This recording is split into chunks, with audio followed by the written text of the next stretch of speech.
The views and opinions expressed by the guests and hosts of this podcast do not necessarily reflect the views or positions of the Lansdowne Public Library or its affiliates.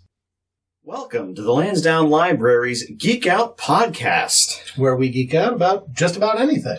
I am your one host, David. I'm your other host, Jeff. And today we are joined by both Bill and Brad to discuss the supernatural. Which is admittedly a bit of a broad topic, but just on the outset, because there has been confusion in the discussion with just our fellow employees, we're not talking about the show Supernatural. That would be an entire other podcast, and I could play the role of Dean Winchester. So maybe another time if that's something people are interested Taking in. Notes, possible, okay. Conduct podcast and show voice. But yeah, thank you both for coming on to this episode. And let's just start off with a ground rule. When you think of supernatural, what do you guys think of? What comes to mind when you hear that phrase? I think of ghosts first, maybe also demons, but I also think of stories. I love horror, so I like haunted house stories and all kinds of other similar supernatural tales and such. As a teacher, I always used to break down the words for my students, and supernatural or paranormal, whatever you want to call it, just to me means above everything that's happening here natural, so it could include anything.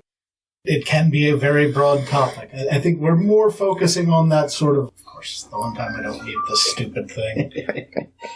And of course, it's a spam caller. Let me remember to mute this. Sorry, is it really a spam caller, or is it a supernatural person calling you? Yeah, I guess supernatural could involve urban legends. Oh, absolutely. Like, my mind immediately goes to cryptids, but that's just my personal weird interest. Yeah, like that's like the broad, like supernaturals encompassing all these things, but you know, where some things might be urban legends, they might not be myth, or vice versa. Goodness, that's kind of a weird topic in and of itself. Is when does something stop being mythology and start being urban legend, and what really is the difference? But again, I feel like that is a discussion by itself, perhaps for another day. Probably. Well, let's get into it. What really interests you about the supernatural or paranormal or whatever in those related circles? I think that it's a really compelling kind of idea. It's something that has captured people across the ages. There's ghost stories probably from every culture. And I think that it's related to probably a fear of death, but also a fear of things that are dead not staying dead, because that really doesn't feel right. So it makes us very uneasy. And also, if we imagine that there are special powers and things and we can be harmed, then that can be pretty scary. And I think that's really kind of captivated people for a long time. And I think it also gives us a chance, at least in terms of stories, to safely feel scared and safely engage with that part of us that used to get chased by dangerous things, but now doesn't have too much. Hopefully, most of the time, that's really dangerous. Although that's not always true, of course, for everyone in all places. But I think most of us here probably feel pretty safe most of the time, don't have any real immediate threats, unlike our ancestors. Exactly, I would agree. Also about just as you get older, understanding that life has an end point, but then there's also that other part that people explore and study and research. And just kind of understanding beginning to end, birth to death, and if anything happens afterwards. It's really intriguing to think about that whole lifespan. Yeah, I think sometimes there might be a connection potentially too with other universes if they existed. I've heard theories that things that people have called a demon or a ghost could be an entity from another universe that has somehow managed to enter ours. And the idea that there are other universes and that it might be possible to travel between them, I find pretty interesting. And it would be very interesting if some experiences that people have had might be explained actually by something like that. Not that I think that's the case, but I find it really interesting. And actually I think I really enjoy the work of Stephen King, and he often has other universes and travel between dimensions going on, kind of mixed up with some of his supernatural stuff. So I enjoy that. I do generally kind of find that. Because the whole concept with the supernatural is largely, this is something science or our knowledge of the world can't realistically explain. I kind of love when science fiction writers take that and are like, but what if science could? I've always been a fan of the idea of a sufficiently advanced enough technology is indistinguishable from magic. That concept always kind of works for me when it comes to things like horror or fantasy, where it's like, oh, no. This has a rule system. It's just beyond us and our understanding of the world right now. Yeah, I think that's really interesting. And that, to me, that kind of actually ties in with recent UFO phenomena that have been released. It seems like we're seeing technology that we don't understand its capabilities. And if that's really happening, then that's pretty scary, whether it's from another country or maybe it's us. But it does seem pretty shocking, some of the things that these craft seem to be doing and violating our understanding of physics. So to me, it wouldn't be too shocking if they came from somewhere else. I don't know how they could reach us. The distances between stars are really huge, but maybe there are other ways. But in any case, we think this technology that appears kind of magical to us. We don't understand it. We don't know what it is, but it is scary that it's going on. And with more satellite images and stronger telescopes, they keep putting out images of, here's this new chunk of the galaxy that we've never seen before. Let's zoom in real close, and there's whole other galaxies and stuff. It's crazy to think about, for sure.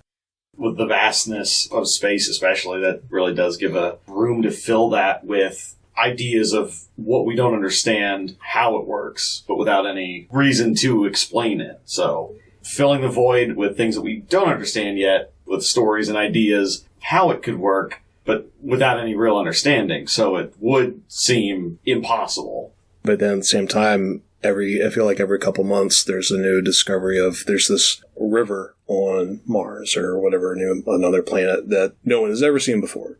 And then just everything coincides. And it's interesting to think about, but also it feels like, to a certain point, there's a puzzle that we've all been putting together in our own brains as we're growing up from kids up to adults. But then at the same time, it feels, to a certain point, like a puzzle is being put together that we know kind of how it's supposed to go, but it's not. Just an interesting shift. The uncertainty and unknown is terrifying, but exciting. Yeah. There is always the part of me that's just like, you know what? I kind of just like to leave the mysterious stuff alone because it's fun to have those mysteries. But every now and then it's also really fun to be like, oh, I understand exactly how this happened. Like, Cyclopses are a favorite of mine just because the first time I saw an elephant's skull, I'm like, oh, this explained everything. Yeah, no, if I saw that, I'm like, that is a big man with one eye. What's happening here? Oh, interesting. I have to take a look at some elephant skulls. I didn't realize. Yeah, that's unfortunately, I would recommend there used to be a skeleton museum in Florida, but it actually recently closed down. And they had a really interesting exhibit of, like, how they assumed certain things might have happened. Like, they had a skeleton of a horse and its rider, and it's like, yeah, if you dug this up, you'd have found a centaur. And that kind of stuff always fascinates me. A personal favorite of mine, a very weird kind of cryptid, one that's mentioned in all things Arthurian legend very frequently, is the questing beast, which, by its description, it's a large creature with the spots of a cat and a snake-like neck and the hooves of a horse and all this. And the more you hear about it, like, you get these fantastical images in your head. The first drawing I saw of one, I was like, oh, that's a giraffe. They didn't know what a giraffe was because they're English. Why would they know what a giraffe is? That's funny. Was it pretty recognizable, though? I mean, you could tell right away. If you look at, like, very old images, no. But the further things got along, the more people understood how animals work, the more it was like, oh, that description is a giraffe. The weird cat-like spots, the strange... Because I think they even mentioned it having antlers despite having this snake-like head, but they're really just talking about the long neck and the weird, gazelle-like legs and all these things that they had no concept of. Like, if you've never seen a giraffe, somebody describing a giraffe to you sounds like a lunatic. Yeah, have you guys seen these pictures from medieval bestiaries and other medieval works where they're drawing other animals and we're finding out what they were meant to be? And it's ridiculous, and sometimes they're really horrifying and can be funny. It really is, because, part of it is kind of sad because it's like, oh, that's taking some of the magic out of the world. But on the other hand, I kind of love when we have those kinds of bizarre answers. Just imagining the first person of England to ever see a giraffe trying to describe it to an artist. And of course, not to be a snob, but early art, especially for manuscripts and things like that, weren't incredibly realistic, let's say, even with the best descriptions. Well, I will say, they may be mostly symbolic, but at least we still have the giant medieval snails. Oh, goodness, yeah. Odd tendency to have, like, windmills drawn on them. I never figured that particular oddity out. Well, clearly they were big Don Quixote fans. I guess. I mean, that's entirely possible, is what's weird about it. I do think that the angle of explaining this stuff is also really interesting, especially like the ergo or ergot poisonings in the Middle Ages, where people were hallucinating vampires and werewolves and things like this. We think that's what was going on. And also I've heard, theories that like electromagnetical activity can make people feel like there's a presence there, and then they interpret it as a ghost or something. And that seems really interesting to me. Actually, incidentally, last night I saw a TED Talk about approaching the supernatural from a scientific perspective, and the presenter was talking about an experience that they had in an apartment where they're getting a feeling of dread, like they were being watched, and like a heavy weight on their chest, and this was getting worse over the course of a couple of weeks, and they were convinced that they had a haunting, and then they were trying to figure out what's going on, and they found some group online where they examine these things. And someone asked them if they ever heard of carbon monoxide poisoning. And that's what it turned out to be. There's that Reddit post, too, right? Yeah. That's what I always think of. If you wake up with weird notes that you seem to have left yourself, get out of the house, not because it's likely to be haunted, but because you're going to need to get fresh air. It's also a fantastic way to come up with a Doctor Who episode. Totally. I mean, that is another, like we talked about ghosts being a presence from another universe, and that literally is, what was that, like the third or fourth reboot season, the City of the Dead with the Cybermen pushing in from their universe into the main one. Right, that was I think part one of the season 2 finale. Yeah. At some point we will have to do a Doctor Who episode for this podcast. Well, maybe next one. That's the 60th anniversary coming up. Yeah, that's a big one.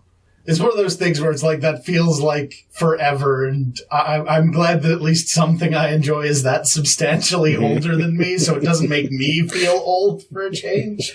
I feel about Godzilla. Yeah. But yeah, carbon monoxide. Yeah, that's really interesting. Yeah. No, she went on to say that, she got more into this, and she would love to report that 9 times out of 10 there's a completely rational explanation, but unfortunately it's 10 times out of 10. I'm not so sure I buy that. I'm not saying that there's not a rational cause, but I suspect that there are cases where even when the science-minded people get involved, that they don't figure out what's going on. Even if there is an answer to everything, you're not always going to find it. And the problem with a lot of, especially the supernatural, is that there's that sort of immediate dismissal that is kind of natural for anybody that's skeptical, to be fair. If your field of subject is science, you're going to need evidence, and you're going to find evidence of whatever makes the most sense sometimes. God, what's the bit from the Christmas Carol? There's more of gravy about you than grave, because our senses are so easily fooled. Leave those jokes to the bears, Ebenezer. I am the sort of person that I want an answer even if I'm going to be disappointed. But I would like to not be disappointed in one of them. I would love to find something that's just like, we have no idea. We couldn't even begin to figure out. We have some moments of that just in, like, again, the vastness of space. It's like, why is there a planet where it is constantly raining molten glass? Well, because of the way that the planet formed. But it's still just kind of wild to imagine that scenario. It's a lifelong chase for the answer. Yeah, there's a value in that, even if, unfortunately, sometimes, again, the answer is, it was a giraffe. Well, there's plenty of really freaky stuff in science, like this so-called spooky action at a distance, where entangled particles, I believe, I could be using the wrong term, but I think entangled particles, when you measure one, even if they're separated by huge distances, you measure one to determine its spin and the other one matches. Even if you change its spin, then the other one correspondingly has to change. And it's immediate. Much faster than the speed of light, and that's something we don't know how to explain. It is a vast universe with a lot of fun mysteries. And with fun mysteries, everyone's got to have some favorites, or even maybe something that still tickles your brain. What do you guys? What's your favorite? What's your favorite story or cryptid or what have you? Favorite element of the supernatural? I have two that I kind of gravitate towards. One being ghosts, spirits, the other being Bigfoot. Anything related to those two, pop culture, give it to me. I'll just ingest it as goofy and hokey as some of it is, as believable and scientific as some of the rest of it is. If there's a giant dude out in the woods hollering in Bigfoot language, I'm watching it. It's going to be great. Yeah, those are my two. I like haunted house stories. If they're well done, it's very easy to do them poorly, and there are plenty of those. But the good ones, I really like. And also, I think I like demon-type stories and other, whether or not it's, linked to any particular conception of what a demon is, but some kind of malevolent entity that's far superior to us and never was a human, I guess could be a short kind of definition of that. So I enjoy those. I've had one or two experiences myself that were really weird that I kind of struggled to come up with an explanation for. And I did come up with something to satisfy myself, but it was never really fully satisfying. I remember this one time a couple years ago, in the middle of the night, my oldest daughter was probably 6 or 7 at the time. She was screaming out for me, so I hopped out of bed and I ran to her room. She was really scared. She had a nightmare, and she said that flies were coming out of her pillow in the nightmare. And I remember her ceiling fan was spinning very slowly, as if it had been turned off. And I just, out of habit, just stuck my hand up to stop it, which is something I often do. So I did notice after a moment that it should not have been moving. It was weird. The only reason it should be moving is if it had been on and she had just turned it off. She was in bed, however, so that seemed strange. So I did go to test it. I went over to the wall and I flipped on the switch and the light turned on, but the fan didn't move. So that means that the setting, which she couldn't reach, you can only change it by pulling a chain. The setting was for the light and not the fan. So therefore, there had not been any electrical power going to it, but in my perception, it was moving slowly. So that felt very freaky in that moment, and the window was closed. There was no rational explanation I could see for how it could have been moving. So after thinking it through, I decided that I must have been still partially dreaming. I mean, after all, it was the middle of the night. I was torn out of bed by screams, and I ran there. I probably was not fully awake, and I probably hallucinated, and my brain filled in something that I'd seen many times, which is this fan slowing down, and that I reached up and touched it, and I guess I imagined it was moving. I certainly would prefer to assume that it was something like that. And we never had any other weird things like that in the house. So I tend to believe if there was anything there that it would have shown itself before or since. But that certainly left me uneasy for about a week. Once you get that sense of unease, it's really hard to shake. Something somebody told me once that kind of always stuck with my head is us humans have this concept, the uncanny valley, where when something is made to look a little too human but it fails in some way, it makes us very uneasy, which implies, because, generally, things like that in the back of our brain are instincts left over from something, which means there was a point in time where we were very afraid of something that looked close enough to human. And that's just kind of weird to think about. Technically, there would be both Neanderthal and Cro-Magnon living at the same time, and it could go that far back. It could be something else. Very odd to think of how our brain works and the implications that has sometimes as well. Exactly. Still trying to wrap my head. I kind of have a similar story as you. Was teaching at a school that is no longer open. It was a residential center. And I was the substitute gym teacher for about 3 months because the prior gym teacher broke her arm. So I just opened the gym, had the kids come in, do their thing. Everything was cool. And then this one particular week, I don't know what was going on. I might have been tired. Other people might have been tired. I have no idea. Over the span of that week, first thing was the doors. The doors had knobs on the inside, but it was a lockdown facility. Nobody could get out or in. There were no knobs or handles or anything on the outside. No trucks were coming up. It was a solid drive, solid parking lot. Nothing could rattle. And I'm teaching gym. I'm having kids do an obstacle course. And then I hear the knobs shaking. And I pulled out my handy magnifier and zoomed in, and they were moving. I don't know. Kids could have been running around. Could have jostled those. Could have been. Still unsure. Later that week, every gym has the giant climbing ropes. They go up on giant hooks. The hooks in this gym were about the size of our microphone here, about probably 7-8 inches. And they hooked like a regular hook, but they had an extra piece so that the ropes couldn't come off once you put them up with the giant pole. Put the ropes up with the giant pole. They were secure, locked in. Nothing could get out. Ropes couldn't get off.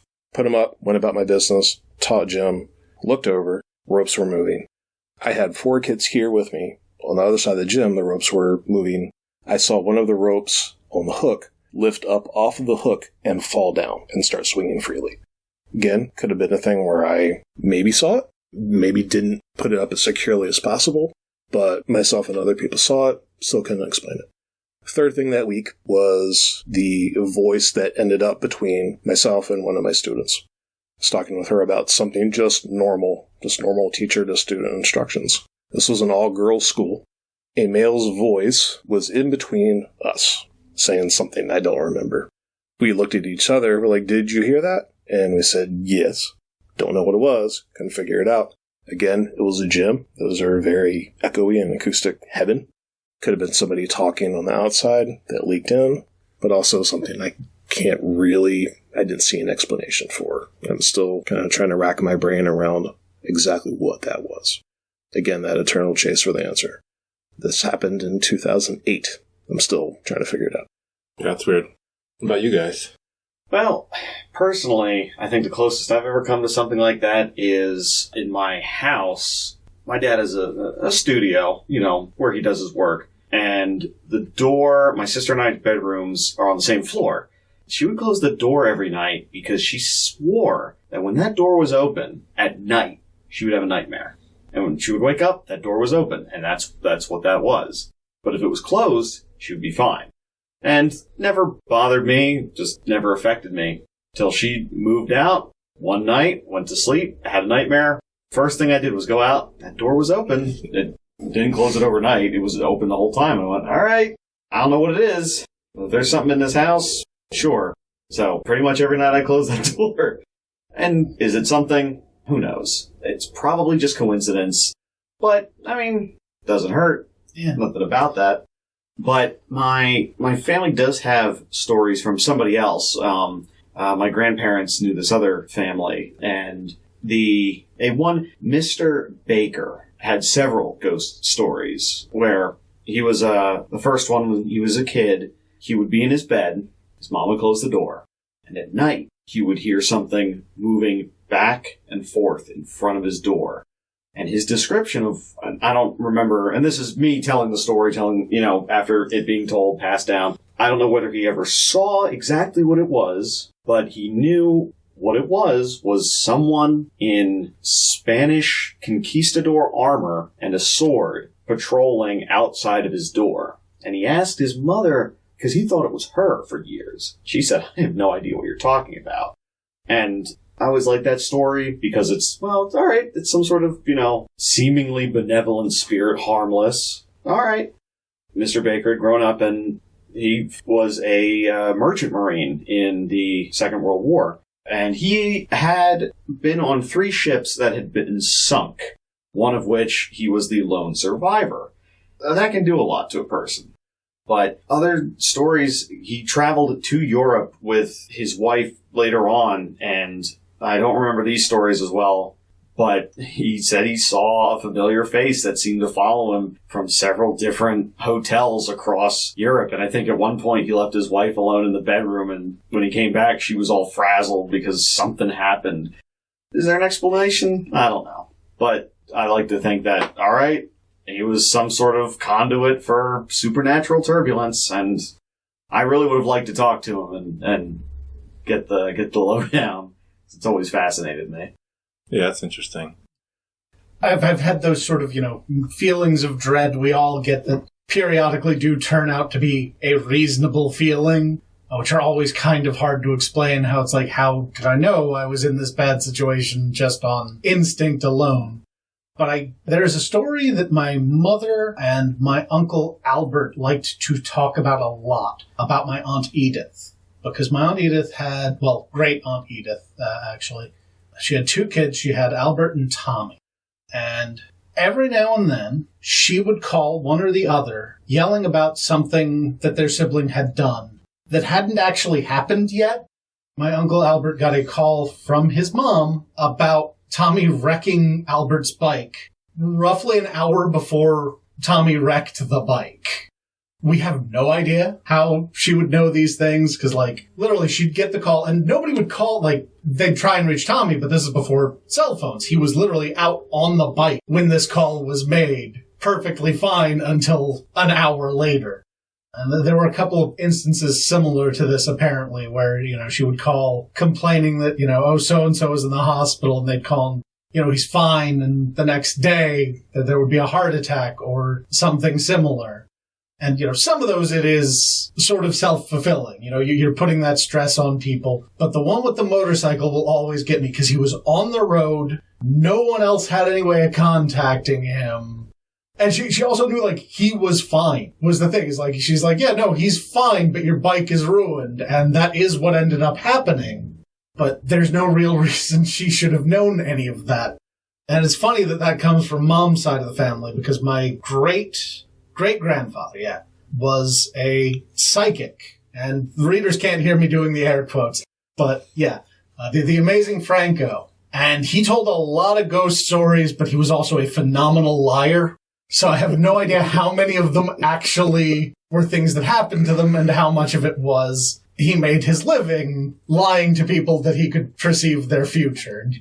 But he is another one where it's... God, I forget who it was in his family, because I don't know Dad's side of the family as well. But basically, my grandfather received notification from another member of their family about his death 2 days before it actually happened. Now, again, he was an older man and a larger-than-life kind of figure, so I wouldn't put it past him to have been like, I'm feeling the end coming and I'm going to use this as a prank. It seems within his character, but it is another one of those moments where it's like, I don't have a logical explanation for that one. And, it'd be another thing if it's like, he received notice and, years later it happened, but like within 2 days, and they weren't exactly on the best terms, so like Granddad didn't always hear from Great-Granddad. But yeah, it is an odd one. I think the more we research and study the brain, the more we'll find out, and some of these things might be explained. I'll tell one on myself, just because I'm thinking about it here. For all of the listeners who may not know or have not come to the library, I have bad vision. I'm legally blind. And on top of not being able to see a lot of things, one of the things it does is doesn't allow me really to wear a watch. The only watch that I can wear is an iWatch, and I don't have that on. And I don't know, I know now, but what the case was for years was with regular watches that have the hands and the face. I would get a new one, fresh battery. Within 2 weeks, it would stop. It would stop at just random times, but it would dead stop. And it would ticking, nothing. Take the battery out, put a new battery in, it would be good for a day or two, and then stop. I went through different watches. Went through like the analog style watches, went through digital watches, did the same thing. I had no idea what it was. My students at one school called me the Time Lord. We were talking about Doctor Who. Like, do you stop time? Like, I am Magneto. I can stop time. That was my running joke for a while. But I did research and tried to figure out what the cause was. And for me and other people with sensory issues, if one sense is down, the brain hyperactivates everything else. And electrical impulses are firing. And what happens with me is the brain shoots these electrical impulses. Anything that has a battery that I'm wearing, done. My phone, I can't keep a solid charge on it. It just drains. So that's one of those things that I can explain that I couldn't explain for a while. Like, I chased the answer, but the brain is crazy. There's so many things we absolutely don't know. It's kind of like the ocean. We think we know, but we have no idea what's up here, what this thing is capable of. We have no idea. That's really weird. I wonder if there's any way you could harness any of that. Maybe we get something that instead of having a battery requires a constant charge. Exactly. My students tried to think of things and come up with different experiments. They tried to hook me up one time to the potato clock. Like, if we stick the thing in you, can it, like... I don't know, we're not going to try. In the interest of fairness, yes, but don't do that because you're going to be stabbing someone. Exactly. Blood does conduct electricity. Yes. Humans are functionally weird batteries in that way. Exactly. It's probably something you could stick some nodes or whatever to measure I would be so curious to see what, like, the electrical pulse would be, what that registers as. That would be awesome. Yeah. It would be great to do, like, some type of scan or something like that to have a readout to see what people with sensory issues have, what theirs looks like compared to somebody who doesn't have that. Normally sighted, low sighted, deaf versus 100% hearing. It would be interesting to see that. I'm sure at certain points, mine would be through the roof. I love just stories. Like, these stories are fantastic, and I thrive on stories of the supernatural. Just before this, to prep, I was looking through, I have several books on Japanese mythology, particularly with, smaller spirits and things commonly referred to as yokai. And I was just flipping through them, and there's a great variety of just... If you think of something weird, someone's probably thought of it, and it is a spirit somewhere. And Japan especially might be some of the strangest I've ever seen. A lot of them are also, as I think we discussed earlier, an explanation for something. I was just flipping through, because I realized I hadn't gotten to sort of the end of one of these books, so I was flipping through it, and there was a creature that is supposedly some sort of, like, afterbirth demon. But the whole thing was that it was sort of a way to explain, why women might die in childbirth, because they couldn't explain how biology works exactly. So the next closest thing they had was, well, it's this kind of spirit or something. And I love stories like that. And whether they have a practical, grounded reason for being or not. Are there any stories that, you guys have heard that stick out to you, that either jump at the chance to retell whenever the appropriate time comes up, or just something that just haunts your brain? I have a weird story.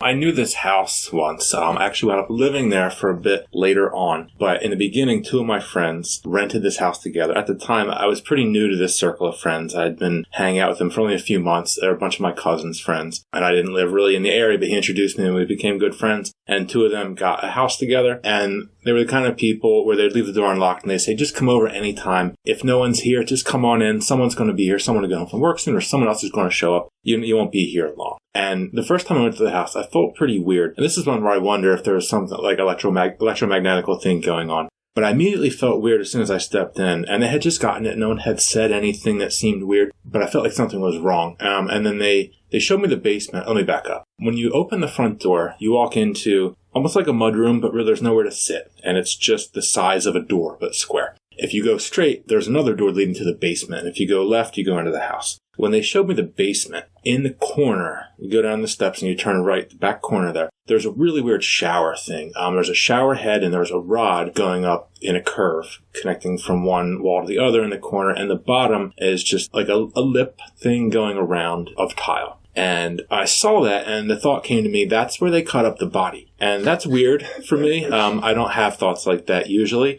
but that just came to me. And I thought that was strange, and I just felt weird there. And the first time I went over there when no one was home, it must have been within a week or so, no one was home, and I sat down inside for about a few minutes, and I felt weird, and I thought, well, this is dumb. I'm alone here. But anyway, I still took myself outside, and I sat on the front steps.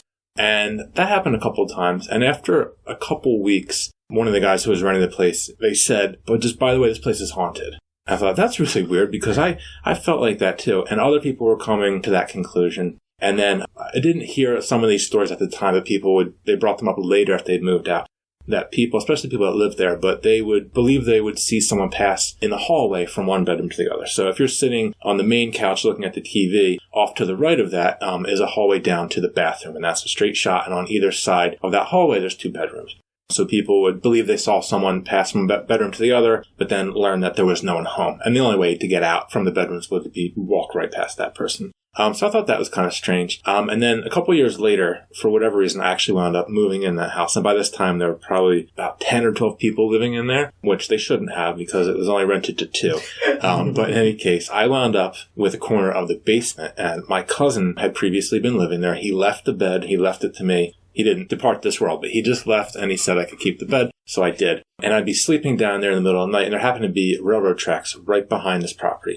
So 2 or 3 in the morning, the train would blast by, and until you really get used to it, it wakes you right up. And then you're lying there in the dark, in a basement, in a house that already feels creepy. And I would notice sometimes in those instances, or just when I was falling asleep, that the bed would move back and forth. And I would tell myself, well, I must have kicked my leg out. It's one of those, beds with the weird plastic wheels. It's hard. It's not hard to push the thing at all. So I figure I kicked out my leg and it made it jostle back and forth, and that's all.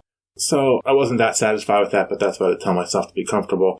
And then a couple years later, after everyone moved out of that house, I had gone to a concert with my wife, who was my girlfriend at the time, and she spent time in the house, including when I wasn't there. And also my cousin, who had lived in that same spot and used that same bed. And somebody mentioned the bed moving around. And everyone was like, yes, it happened to me too, including my now wife, who she says it happened when she was awake. She'd be waiting for me to get home from work and just hang out in the bed while she's wide awake sitting on it. And it's moving back and forth, according to her. So that kind of made the hair stand up on the back of my neck when these people were reporting the same kinds of things. I also remember the bathroom, which again, I said you could see from the couch if you're watching TV. That bathroom always made me feel really uneasy and watched. But the way that the yard is sloped, you'd have to be about 9 feet tall to be able to see anyone. And behind the house, there's some distance and then trees. So you have to be on a ladder or really tall to be able to see in. But I always felt like I was being watched. I never liked that window, and I often would just shut the bathroom door if I could see it, because I felt better. And then, again, this was after everyone moved out, but one of my friends mentioned that he would see someone drifting back and forth through that window.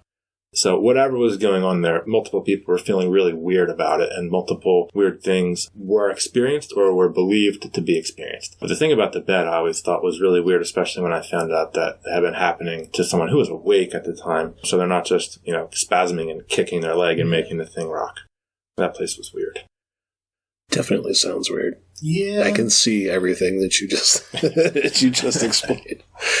Sometimes I want to go to that house and just knock on the door and ask whoever's living there if anything weird happens, but I don't think they'd appreciate that. I feel like you're haunted. That interesting story. We used to live in Arizona. We were there for 8 years. And one Sunday, I don't even remember what month it was, but this car pulled up.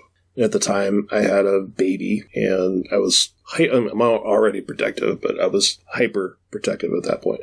I see a black car pull up to the front of the house and stop in front of the house. My alert's on. I'm on red, ready to go. And this elderly lady comes out, and a younger lady come out, and they're walking through my front yard. Like, what can I help you? What are you doing? And they said, oh, we were just here visiting my dad's old house. Like, oh, great. Excellent. That's great. How can I help you? Like, well, we just wanted to know if you'd seen any of his old stuff. We're just, hadn't seen the place in 15, 20 years. Wanted to know what the deal was. We haven't seen anything. But just like people coming back and, saying things, certain things may have happened, certain things may not have happened. Just a freaky occurrence. Yeah, that would tend to make you uneasy. Exactly. It's that dread, that fear. Yeah, that reminds me of another little story. I only heard about this one, but there was a family friend. A woman had been friends with my mom since high school or so, and they remained friends for a long time. And her father died, and I knew him a bit. And after he died, shortly after, anyway, the family reported that they were smelling the wine. He would heat up wine. I don't know if he was boiling it, and he was boiling out the wine. This is in, the late 80s. I don't know how available alcohol-free stuff was, or if he just liked it warm or what, but it had a smell. And then they would be smelling that in the house, they said. Not just ongoing, but it would appear. And then his wife, at some point, what I'm told, she told him, or she said, you have to leave. You're scaring the kids. You have to go. And then it stopped. That's what was reported. And I always thought that was kind of interesting, but also, not scary, because... Yeah. It is one of those things. That the concept of life after death is comforting in a lot of ways to some people. And it is an unfortunate... I don't know how long it's really been the case in our culture that most ghosts are viewed as hostile. Because, ostensibly, most people, I think, are largely good. It would stand to reason that most ghosts should also be. It does depend on how each culture views spirits. A lot of times it's ghosts only happen because that person has something that either they needed to do and didn't, or they're angry when they die. Which, explains some of that, but...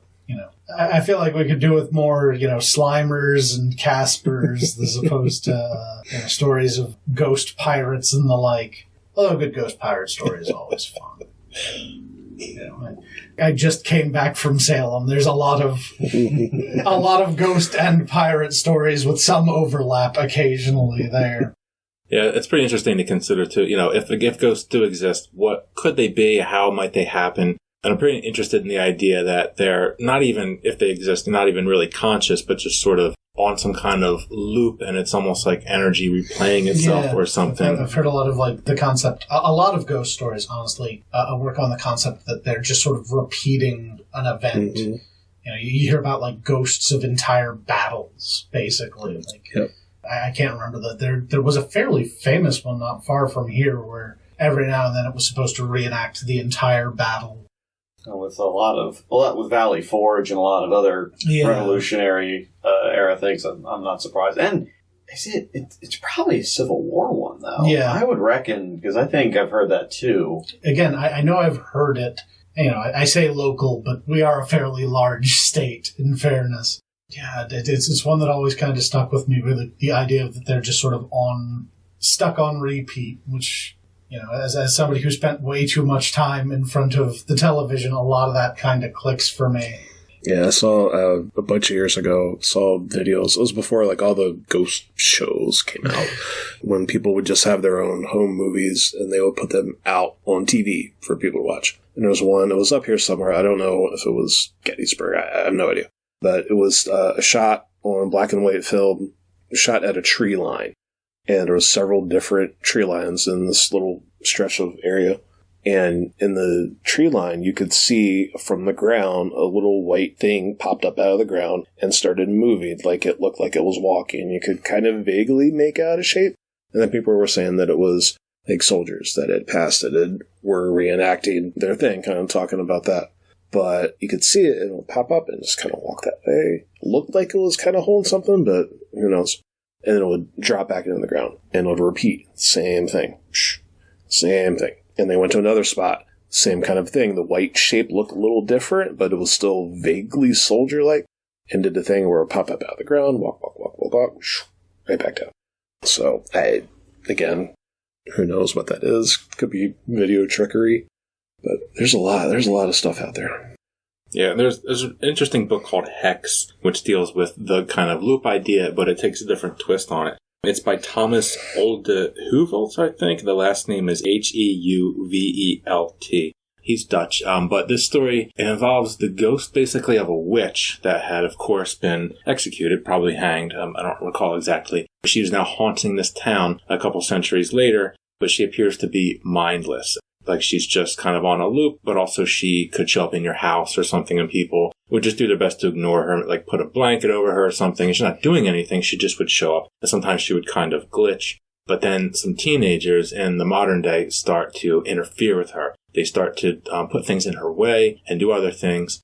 After a while, that affects her and she starts reacting and things get really bad from there. But she was kind of in this loop, not interacting with the world, just being in it at times.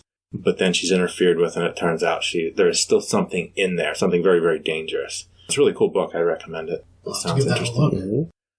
Well, I do think we're coming up on time here. Thank both of you very much for coming in. This has been a fun talk. Mm-hmm. Sure has. I'm always a fan of the strange and unusual, as Lydia Dietz would put it. Yeah, it was a lot of fun. Thank you, guys. Yeah, thanks for having us. This has been the Geek Out podcast by the Lansdowne Public Library. Jeff, if people are interested in coming on to the show, where can they go? Well, if you head to our website, lansdownelibrary.org/podcasts, there'll be a green register here button. You just click that, fill out a brief questionnaire, more or less just asking you, hey, what do you want to talk about, and that sort of thing. And we'll get back to you as soon as we can. Thank you all for listening.